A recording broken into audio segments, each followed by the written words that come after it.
Ini adalah aplikasi produktivitas yang kupakai setiap hari. Halo teman-teman, namaku Zahid. Aku adalah seorang YouTuber yang membuat video tentang produktivitas atau hal-hal yang kupelajari selama hidupku. Pada video kali ini, aku akan membahas salah satu aspek yang terpenting dalam keseharianku, yaitu adalah aspek yang nggak bisa dipungkiri lagi karena kita udah hidup di era digital dan apapun itu namanya sekarang, yaitu adalah penggunaan aplikasi atau penggunaan alat-alat pembantu di HP, di laptop, di iPad, dan semacamnya. Kali ini aku akan memperkenalkan 3 aplikasi. Aplikasinya itu adalah Apple Notes, Google Calendars, dan Notion. Kalau teman-teman mau tahu jawabannya aja, ini udah 3 aplikasinya, udah bisa stop nonton video ini. Tapi menurutku yang membuat super atau yang membuat aplikasi ini sangat-sangat berguna untukku bukanlah aplikasinya, tapi bagaimana caraku memakainya dan juga prinsip-prinsip di balik bagaimana aku menggunakannya. Aku kemarin baru aja menyelesaikan buku yang berjudul Building a Second Brain atau membangun otak kedua, yang mana itu membahas soal kayak digitalisasi catatan atau apapun itu yang kita pikirkan. Dan karena itu di beberapa bulan ke belakang aku jadi lebih semangat untuk menggunakan aplikasi-aplikasi di alat-alat elektronikku. Dan yang terpenting adalah menurutku cara menggunakannya nggak begitu sulit. Aku nggak punya banyak template yang susah untuk digunakan dan semacamnya. Aku hanya fokus ke prinsip-prinsip sederhana supaya gaya gesek untuk mengimplementasikannya juga jadi berkurang. Jadi aku nggak males untuk nyusun template sulit atau bagaimana. Aku cukup ngebuka, ngetik, terus geser sekali 2 kali dan udah beres. Video ini juga nggak disponsori brand apapun. Notion emang udah beberapa kali ngesponsorin video-videoku yang sebelumnya, tapi di video kali ini emang murni pendapatku tanpa ada kampanye terselubung.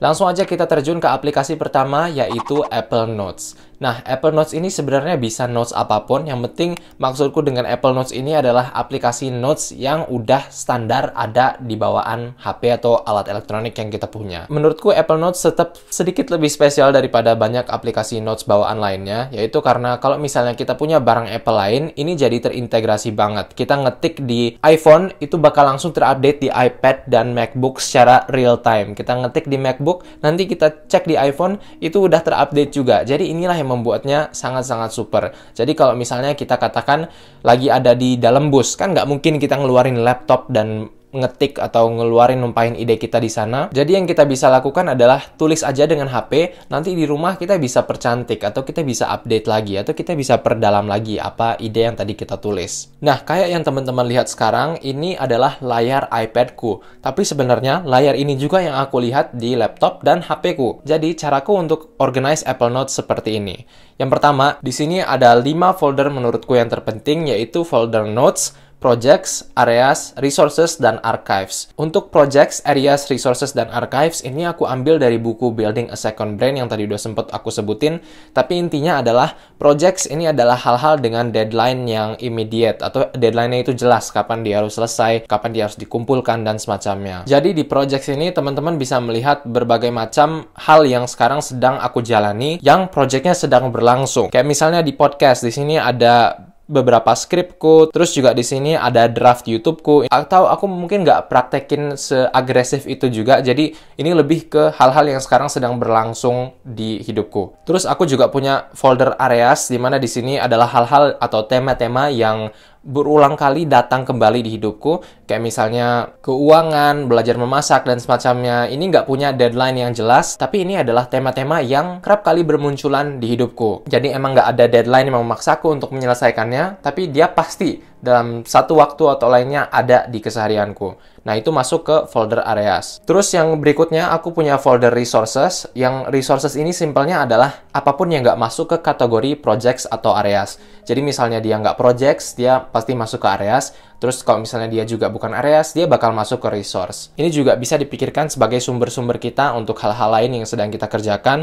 Kayak misalnya di sini aku suka nyimpen bank soal atau pertanyaan-pertanyaan atau kayak CV atau apapun yang bisa aku jadiin referensi untuk hal-hal yang aku lakukan di Projects atau Areas. Yang terakhir adalah folder Archives. Archives ini adalah folder arsip, yaitu dilakukan atau digunakan untuk menyimpan hal-hal yang udah beres, alias nggak perlu lagi. Alasannya kita punya folder arsip ini adalah kadang kalau misalnya kita hapus, ada kemungkinan buat kita menyesal. Tapi kalau misalnya kita masukin ke folder arsip, kalau di suatu waktu hal yang tadi kita pikir nggak berguna lagi itu ternyata dibutuhkan, kita tinggal cari aja di sini dengan keyword yang ada. Misalnya di sini aku cari di folder arsipku lari. Ini ada beberapa catatan yang udah pernah aku bikin sebelumnya tentang video lari dan apa feedback yang aku berikan kepada Mas Editor. Jadi di masa depan, kalau misalnya aku bikin video tentang lari lagi, aku cukup mencari keywordnya dan menemukannya di arsip ini. Kalau misalnya aku hapus, nanti di masa depan kapan aku ada project lagi, aku harus mulai dari nol. Dan prinsipku dalam menggunakan aplikasi catatan ini adalah lebih baik slow burns daripada heavy lift. Artinya apa? Daripada setiap kali bekerja itu aku mulai dari nol terus. Mending aku selalu nyicil pekerjaan dengan kayak ngumpulin di folder-folder kayak begini. Jadi kapan ada project yang membutuhkanku untuk menggunakan info-info apapun yang udah aku simpan, itu aku bisa mulai katakan dari 33% daripada dari nol. Dan ini adalah hal yang sangat-sangat membantuku untuk tidak merasa burnout dan juga menurunkan threshold untuk memulai karena semuanya jadi terasa lebih gampang. Nah, satu lagi folder yang aku punya di sini adalah folder notes. Folder notes ini adalah di mana semua hal itu aku tumpahkan untuk pertama kalinya.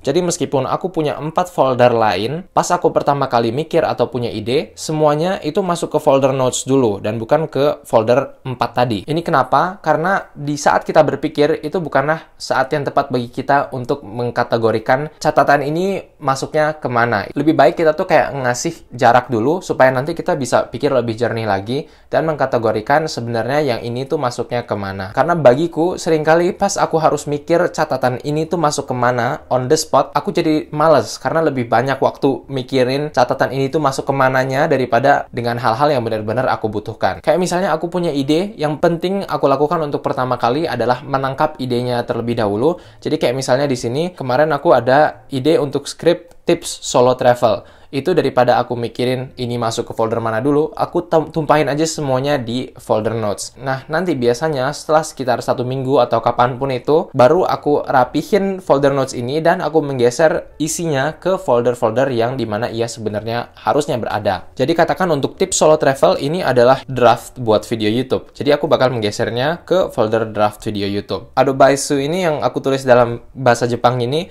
adalah salah satu tugas sekolahku. Yang akan kulakukan adalah aku menggesernya ke folder sekolah. PR ini, kemudian PR lagi, terus groceries itu aku masukin ke folder cooking, itu ini udah beres aku masukin ke folder arsip, ini ada beberapa daftar belanjaan itu aku masukin ke folder apartemen baru di bawah projects, terus ini ada script channel YouTube yang aku masukin ke folder draft lagi, dan semacamnya. Setelah melakukan ini, biasanya nanti aku akan punya halaman depan yang indah lagi, rapih lagi, bersih lagi, yang membuatku semangat untuk menumpahkan ide-ideku. Dan yang terpenting sebenarnya dari sini adalah tadi, untuk mengurangi gaya geseknya, jadi kapan aku punya ide, aku tinggal tumpahin aja, aku nggak perlu langsung mikirin dia bakal ditaruh di mana, dan membuang banyak waktu di situ. Aplikasi kedua yang aku gunakan adalah Notion. Notion ini simpelnya adalah gado-gado dari berbagai macam aplikasi produktivitas lainnya. Jadi di Notion itu kita bisa makainya buat catatan sekolah, kita bisa memakainya buat katakan punya project ke channel YouTube atau kepanitiaan buat suatu acara, kita bisa manage semuanya di Notion.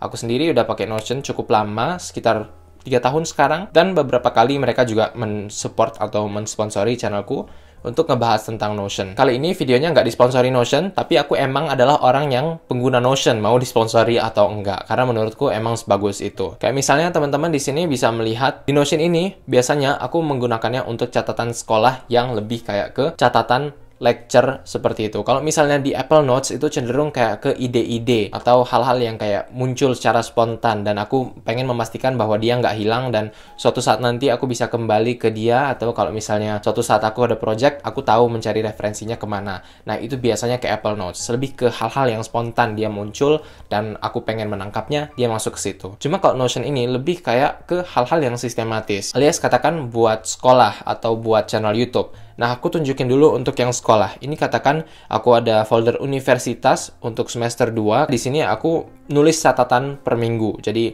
di lecture pertama itu ngebahas apa, itu catatanku selama kelas itu aku masukin ke sini. Contohnya kurang lebih jadi kayak begini. Ini bagaimana aku menggunakan Notion. Ini akan sangat ribet menurutku kalau misalnya digunakan di Apple Notes, karena emang Apple Notes-nya nggak teroptimisasi untuk ini. Di Notion aku bisa membuat catatanku terlihat lebih cantik, atraktif, dan semacamnya. Kayak misalnya ini, catatan yang aku buat tentang salah satu tugas kuliahku, jauh lebih gampang bagiku untuk melakukannya di Notion. Dan karena aku melihat desainnya seperti ini, aku juga jadi terasa lebih semangat gitu. Aku bisa lebih gampang copy and paste, terus nambah kayak misalnya call outs ya, seperti ini yang ada tanda lampunya. Dan yang terpenting, sama seperti Apple Notes, dia juga terintegrasi. Jadi aku sekarang lagi ngebuka Notion-nya di iPad, tapi aku bisa ngebuka di komputer dan melihat hal yang sama diupdate secara real time.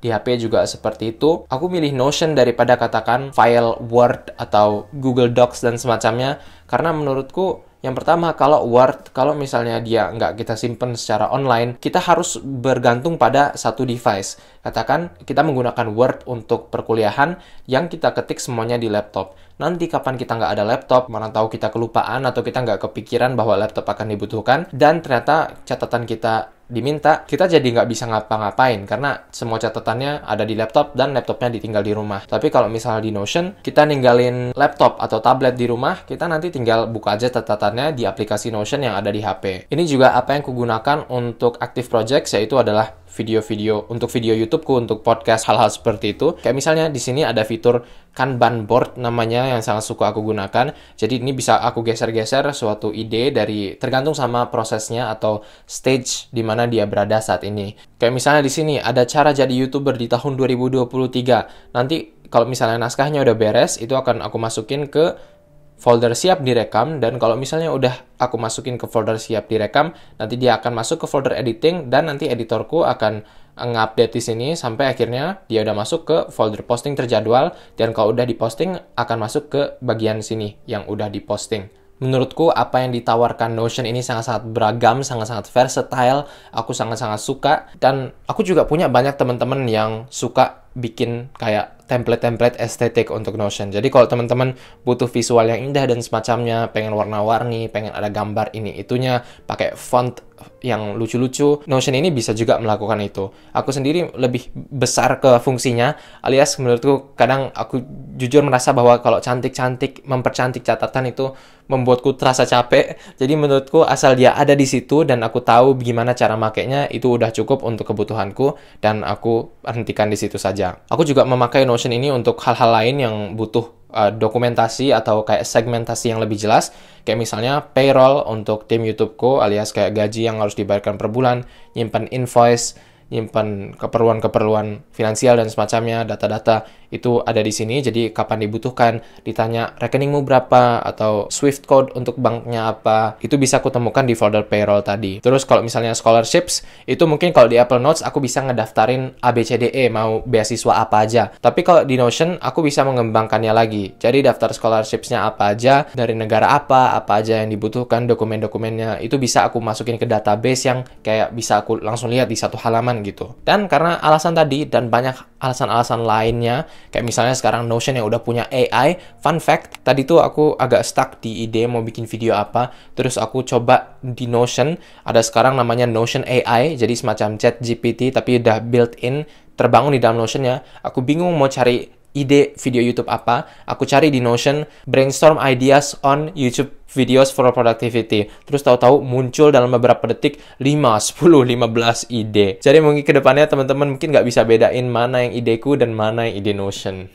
Karena alasan ini dan banyak alasan-alasan lainnya, aku menggunakan Notion setiap hari. Aplikasi berikutnya yang aku gunakan adalah Google Calendars. Sama seperti aplikasi lainnya, aku pakai Google Calendars karena dia tersinkronisasi antar berbagai device. Jadi aku bisa lihat di iPad, di komputer, di HP, dan apapun itu. Menurutku ini adalah sentral atau kunci di mana aku bisa melakukan hal tanpa lupa atau bisa nge-manage kegiatan-kegiatan yang ada. Mau lari, mau sekolah, mau YouTube, mau apapun, semuanya itu bisa termanage karena masuk ke dalam Google Calendars. Aku sekarang nggak perlu membebankan semua itu ke otakku untuk mengingat hari ini ada apa, ultah siapa di hari apa, ada meeting di jam berapa sampai jam berapa, link Zoom-nya apa, kelasnya di mana. Itu aku nggak perlu selalu mikirin karena semuanya udah aku taruh di Google Calendars. Kayak misalnya di sini ada kelas Intro to Marketing di ruang F104. Itu aku udah tahu. Terus untuk yang online ini, aku juga udah nulis link Zoom-nya, jadi aku tahu kapan dia berada. Bahkan sekarang karena aku dukung suatu klub sepak bola,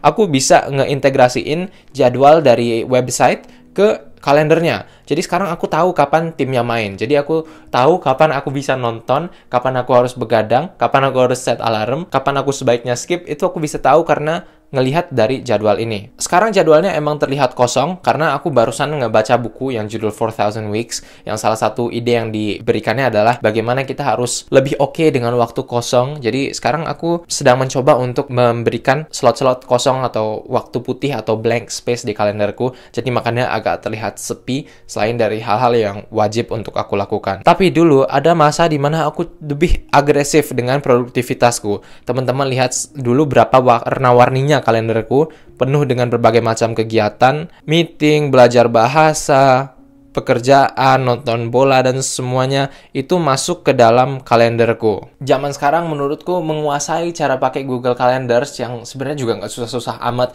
Itu adalah salah satu rahasia untuk meringankan beban yang ada di pundak kita. Dengan menyimpan atau mengisi kalender kita dengan berbagai macam kegiatan, kita jadi bisa tahu ada kewajiban apa aja, memastikan bahwa kita nggak lewat deadline, memastikan bahwa kita tepat waktu, memberikan impression yang bagus kepada orang lain. Ini juga membuat kita lebih tahu atau lebih pandai dalam mengukur-ukur kapasitas kita. Apakah di semester depan lebih baik kita ngambil 2 atau 3 SKS lagi? Atau apakah kita masih punya slot waktu untuk gabung 1 UKM lagi? Semuanya akan jadi jauh lebih mudah ketika kita punya Google Calendars. Itulah dia teman-teman 3 aplikasi yang aku gunakan. Sebenarnya aplikasinya mau apapun itu nggak terlalu penting karena yang pentingnya adalah sistemnya atau prinsip-prinsip di balik bagaimana kita menggunakan aplikasi-aplikasi itu. Tapi aku rasa aku udah cukup nyaman dengan ketiga aplikasi ini. Dan untuk menjalankan sistem-sistem yang atau prinsip-prinsip yang tadi aku sebutkan, ketiga aplikasi ini udah bisa melakukannya dengan sangat baik buatku. Nah, kalau teman-teman pengen belajar lebih jauh tentang Notion atau pengen tahu aplikasi-aplikasi lainnya yang aku gunakan, langsung aja klik video ini atau cek playlist produktivitas di sini. Terima kasih dan sampai jumpa pada video berikutnya.